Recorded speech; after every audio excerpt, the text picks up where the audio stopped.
Hello friends, आज आपल्या आणखी एका नवीन ब्लॉगमध्ये तुमचं स्वागत आहे. तर व्हिडिओला सुरुवात करण्या अगोदर जर तुम्ही आपल्या चॅनलला नवीन असाल तर प्लीज सबस्क्राईब करा आणि व्हिडिओ आवडला तर लाईक आणि कमेंट करा. तर आता 2 दिवसावरती घटस्थापना आलेली आहे आणि माझी चालू आहे किचनची साफसफाई. घरातील सगळी साफसफाई माझी झालेली आहे. राहिला आहे तो फक्त किचन क्लीन करायचा. तो मी शेवटी ठेवला होता कारण किचनला थोडासा वेळ लागतो.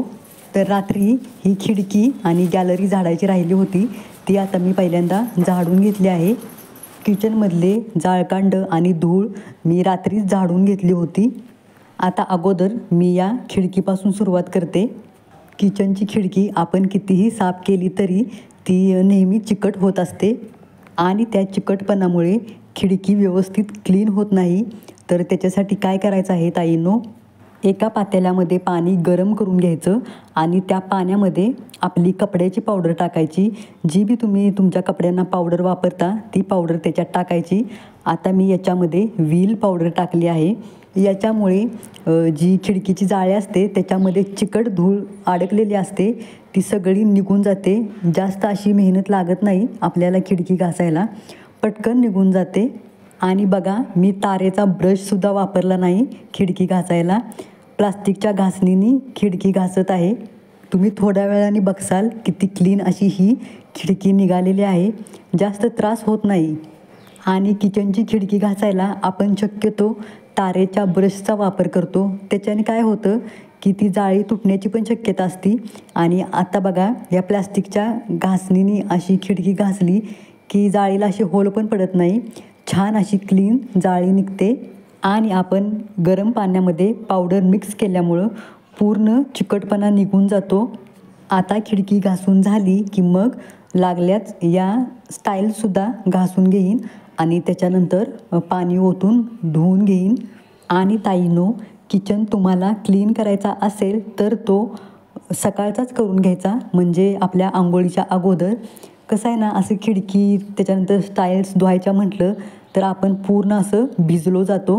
सगळं साबणाचं पाणी आपल्या अंगावरती येतं. त्याच्यामुळे मी शक्यतो ना सकाळचंच हे काम करून घेते. आणि बाकीची इतर जी साफसफाई आहे, म्हणजे भांडी घासणं, बाकी इतर काही, ते मग आपण दुपारीसुद्धा करू शकतो. तर मी आज आंघोळीच्या अगोदरच सगळा स्वयंपाक करून घेतला आहे, कारण नंतर मला लेट होईल. आणि आता याच्यानंतर मला परत कामावरतीसुद्धा जायचं आहे. त्याच्यामुळे पहिलं सगळा स्वयंपाक करून घेतला.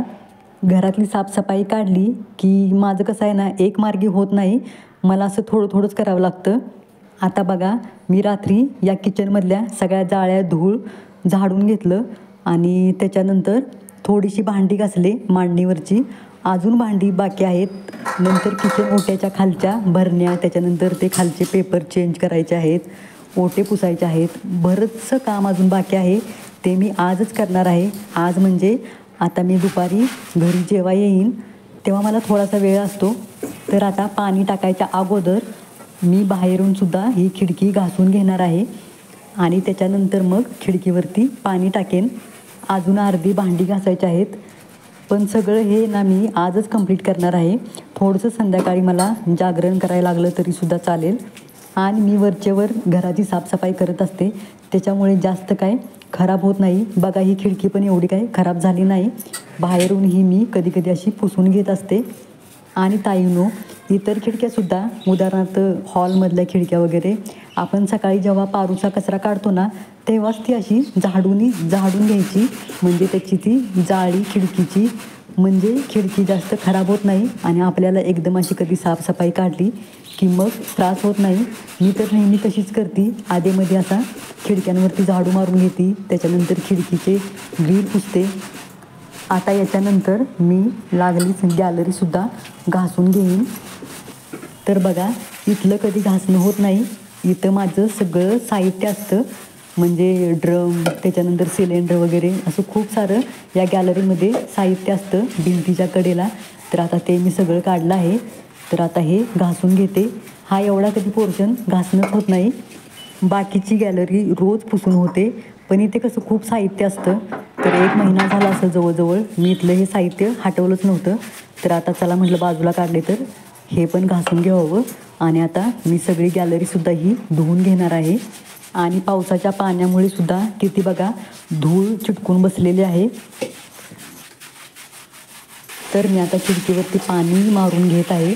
बघा किती घाण निघाले आहे खिडकीतून. किचन साफ करताना हाताखाली कुणीतरी पाहिजेच, नाहीतर हे असं खूप वर खाली करावं लागतं. बघा खिडकीची जाळी किती घाण झाली आहे, म्हणजे किती धूळ आहे त्याच्यामध्ये. तरी मी ही खिडकी आहे ना 1-2 महिन्यांनी अशी घासून घेत असते, तरी पण किती बघा कचरा निघतोय.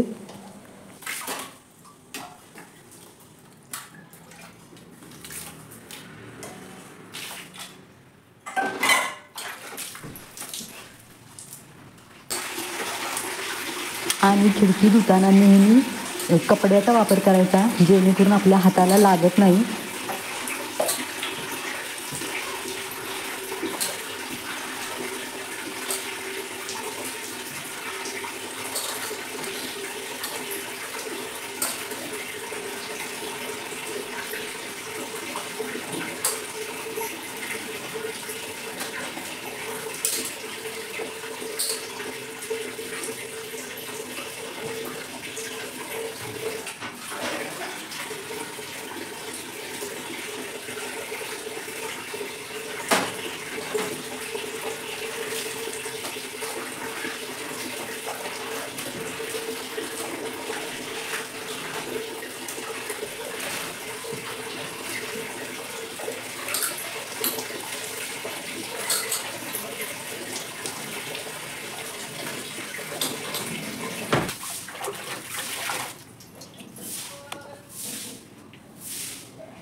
तर आता माझी खिडकी आणि सगळ्या टाईल्स क्लीन करून झाल्या आहेत.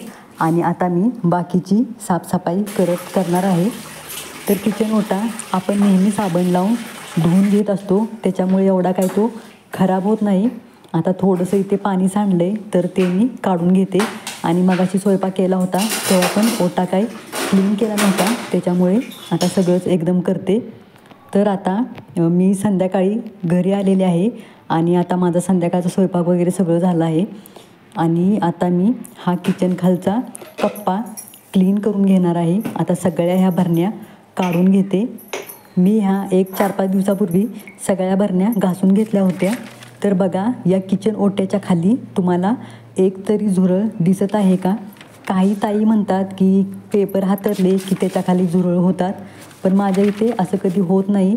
तर त्याच्यासाठी काय करायचं ताईंनो, आपण जेव्हा बी किचनच्या खाली साफसफाई करतो किंवा हा ओटा आपण क्लीन करतो, तेव्हा ना चांगलं असं पुसून घ्यायचं. आणि पेपर पसरवायच्या अगोदर तुम्ही जी बी काही झुरळांसाठी क्रीम वापरत असाल ती क्रीम टाकून ठेवायची, म्हणजे कुठे कुठे असे डॉट टाकून ठेवायचे आणि त्याच्यानंतर पेपर पसरायचे.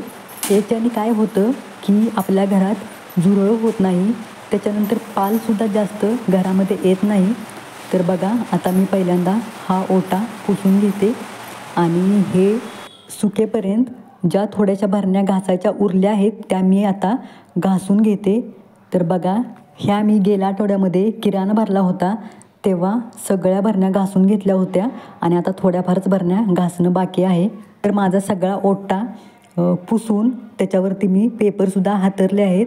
आणि आता सगळ्या मी भरण्या आणि थोडंफार जे साहित्य आहे ते मी इथे आता लावलेलं आहे.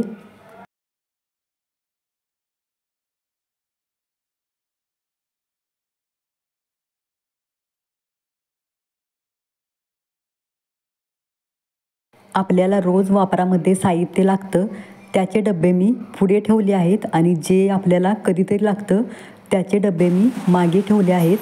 असं केल्याने जास्त उचकाउचकी होत नाही. तर ही बघा उरलेली भांडी मी आज दुपारी घासून ती मांडणीला लावलेली होती आणि ही जी उरलेली भांडी आहेत ना मांडणीवरची, ती परवा दिवशी घासली होती. मांडणी पुसून स्वच्छ त्याच्यावरती पेपर पसरून त्याच्यानंतर ती भांडी मांडणीला लावली. आणि ती जी भांड्याची मांडणी होती ना, ती मला वाटते 1995-96 सालची आहे. ती मला आमच्या मामीने दिलेली आहे. तर बघा, माझा संपूर्ण किचन क्लीन करून झाला आहे.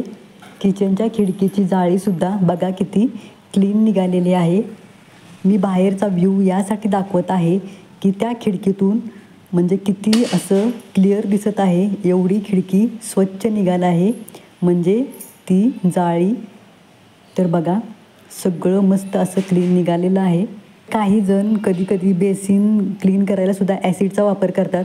त्याने काय होतं, डाग पडतात आणि ते डाग कधीच निघत नाही.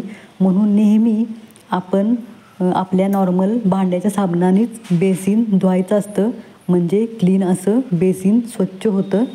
तर बघा, डब्बे वगैरे सगळं घासून झालं आहे.